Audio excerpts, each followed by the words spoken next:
Hey everyone, in today's video I'm going to show you how to join old server and grow a garden. To start, open your browser and search for roblox.com. Now reach the Roblox website and make sure you log in or sign up for your account. Then use the search bar at the top to search for grow a garden. Here, click on the first one and scroll down to the server page. On the new tab, search for Roblox extension in the given search bar. Next, visit the Chrome Web Store website for the Roblox extension. To add it as an extension, hit the Add to Chrome button. After that, confirm it by clicking on Add to Chrome, which is popping up on top.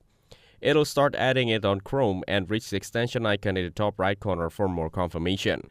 Now reach the Roblox website and make sure you reload your page. Scroll down to the servers and click on the 3 bars icon next to it. In the drop-down menu, you'll find the old servers option. By clicking on it, you'll find that you need to get the Roblox Plus feature subscription. Then click on Subscribes and you'll find the plans such as Roblox Plus for players and Roblox Rex for traders. Go back and scroll down by making sure to exclude full servers.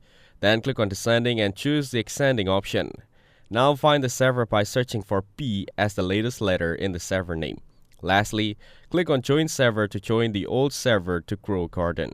For more information, check out the links given in the description. Don't forget to like and subscribe to the channel. Thanks for watching. See you in the next one.